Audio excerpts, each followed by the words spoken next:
Qing's Prose Women's Education in my country. I am a highly educated woman, and I know what women's education in our country is like. Strictly speaking, there is no so-called female education in our country. All facilities and schools are designed for boys, not girls. Needless to say, this applies to co-educational schools, that is, girls' middle schools and women's universities that cater exclusively to girls. Aren't their courses, etc., exactly the same as boys' schools or co-educational schools? However, those who claim to be new women are generally very happy, thinking that this is equality between men and women. I used to be happy, but now I have some doubts. Boys can receive the male education they need, and girls can also receive the female education they need. Is this called equality? If girls receive the same education as boys, they will be considered equal. The boys have 5 or 6 hours of Chinese language classes every week, and of course we also follow them.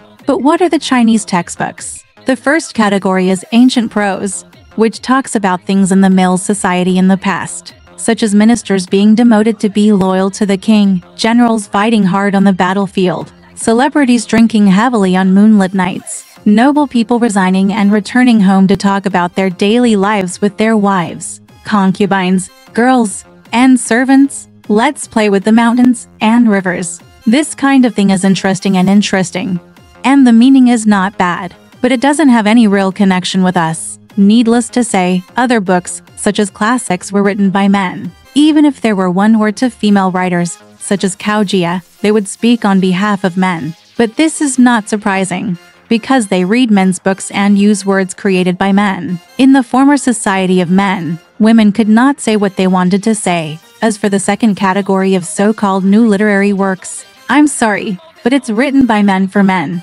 because it's still a men's society. Although they also talk about women's issues, advocate equality between men and women, and demand independence and freedom for us. Whether what they think and say can fully meet the demands of our hearts is another matter. So I dare say that girls who read this kind of article must still be the vassals of men. In their thinking, the standards of right and wrong in their hearts follow men closely. They don't dare to think about what men don't think, nor do they dare to think about what men think. They don't have their own ideas about anything. So I don't like what a female writer wrote. Men and women are equal. Let's go to the battlefield together. If they were willing to honestly talk about the hardships of marching during menstruation, it would sound reasonable. When it comes to mathematics and science, it is a waste of girls' energy. Sometimes they think too hard and harm their bodies. I graduated from an ordinary middle school and studied algebra, trigonometry, plane geometry, solid geometry, analytic geometry, etc. I have suffered a lot for them. It has been 89 years since I last saw them. But usually whenever I feel a little tired, I will dream about taking a math test at night. I know that there are many female engineering majors in universities who cannot study, even if they must study for the sake of competition.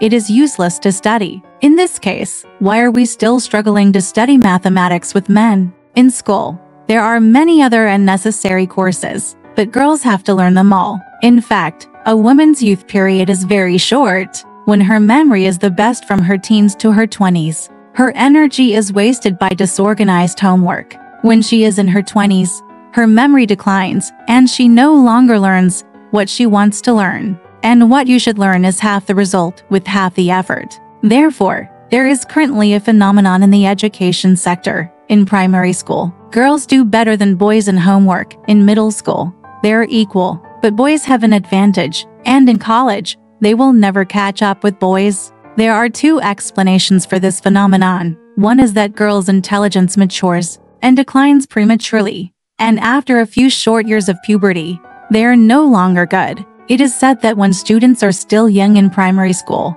the differences between men and women become apparent. In the future, the tables became more clear, and the homework standards were set according to boys, while girls could not keep up.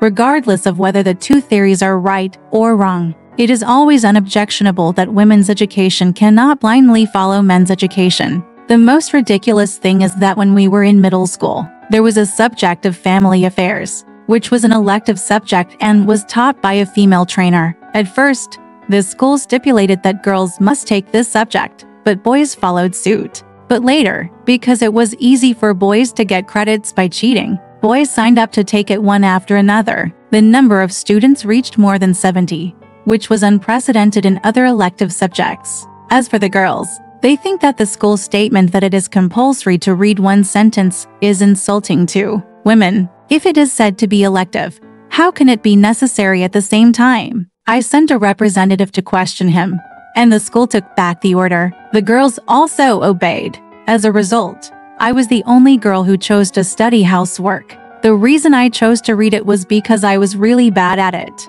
and wanted to really learn some common sense about sewing and cooking. Unexpectedly, on the first day of class, the female classmates crowded around the door of the classroom, and even countless heads with fluffy long hair were shaking on every window. But I was the only one sitting in the classroom among more than 70 male classmates, and I felt a little unnatural. All the eyes outside the window and outside the door were cast on me, sneering and whispering to each other. I don't know what they are talking about. They must be laughing at me for being shameless and flattering the school, I think, or they are laughing at me for not having the ambition and looking down on myself to choose this family affairs subject. Even today, because I am not good at handling housework, some of my old female classmates still tease me when they see me. You have chosen to do housework. How come you don't even know this? From this, I can infer the reason for the failure of women's education in our country.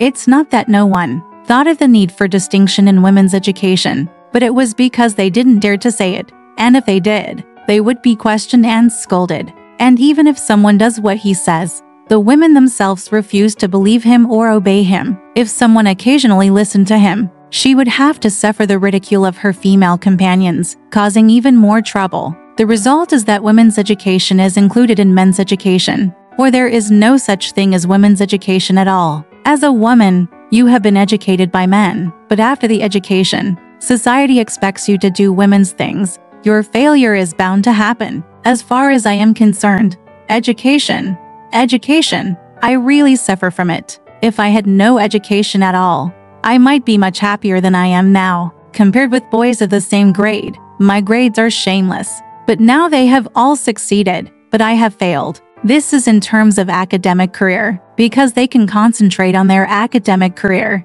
but I have to take care of my family. But what about the family?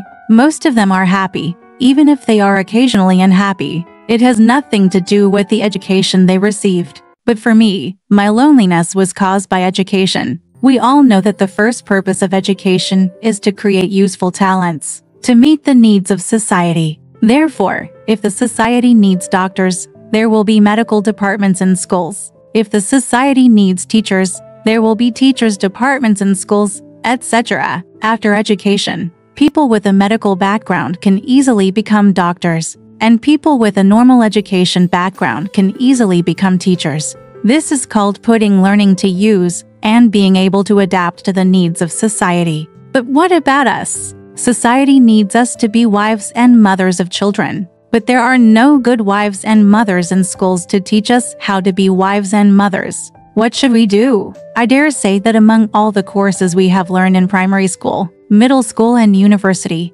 none of them can guide us on how to raise children. And they do not even teach us about production knowledge. But we must have children and raise children. Some people may say, the men in this book have not learned about good husbands and good fathers. So, what should they do? This is not true, because being a husband and a father is very convenient. All you need to do is make a little more money. There is no need to learn any special skills. In other words, they can use what they have learned to make more money, so that they can be husbands and fathers comfortably without having to learn any special skills. As husbands and fathers, but we are different. Algebraic triangle cannot be used to calculate the ant's small food account. History only tells us the origin of human race, but it does not tell us how children are conceived, how they are born, and how they grow. Yes, maybe I made a mistake and got involved in physical hygiene, but I took a physiological hygiene class. We were in the same grade as boys and girls at that time. When the teacher talked about the bladder chapter, the boys all laughed at the girls and teased them with unpleasant words, so the girls were all covered in red. The face ran away, and we didn't even dare to listen to the chapter about reproductive organs. We would rather skip class, which made the teacher helpless. so he had to delete the chapter on conception and pregnancy. So we don't even have some common sense about these things. But it doesn't matter if the boys don't have it. The fetus doesn't grow in their stomachs. So it's the women who suffer. Women still account for the absolute majority in the house. The future for women in our country is to be wives and mothers. How can we not learn some skills of being wives and mothers to adapt to the environment? I got married when I was 18 years old. I didn't learn the skills of being a wife or a mother. So I got married and raised a child very quickly, so I suffered a lot. At that time, I only knew that two people could get married if they were good friends. But who knew that they would not be good friends once they got married? Marriage requires the knowledge and skills to get married, but I don't have it. And neither does my husband, but he didn't have to worry about it. He didn't have to take care of the house or raise the children. Even the only responsibility for providing money was borne by his extended family. However, I suffered a lot. The ancients said, there is no one who has not learned how to raise a son before getting married. I think that before a woman gets married, she should really learn how to raise a son. Moreover, contraception is also very important. Women's education should not only teach people how to raise, but also teach people how to not raise. In this way, women's education seems to specifically refer to the education of good wives and mothers, which is equivalent to Japan's bridal school. Apart from flower arrangement, curtain matching, room decoration, etc., it seems that there is no need to learn anything else, but that is not the case. I think real women's education can be divided into two types. One is intended for women, whose sole occupation is marriage, specifically teaching them various skills in housekeeping and raising children, which is equivalent to other vocational training, so that they can put what they have learned to use in the future. The other is that in addition to teaching them to learn various vocational skills like boys, or enlightening them with a path like boys, so that they can engage in some kind of academic research, in the future, they must also be taught some common sense about managing a house and raising children, because women who are engaged in careers or study knowledge always have to get married and raise children. In the current Chinese society, men can concentrate on their careers or studies and leave all the housework and children to their mothers-in-law. Women are not so lucky to have one. The lord of the house is coming, and things like childbirth are not something that others can do on their own. You have to know something. Unless she is a never-married woman, she can receive the same education as men. However, during the menstrual hygiene class, the chapter hygiene during the menstrual period must be explained to her in detail. Don't let her listen. When it comes to the chapter about the bladder, the boys laugh so much that they run away. That is a blessing for girls' education. Alright, this part of the story ends here. Want to know what happened next? Let's listen to the breakdown next time.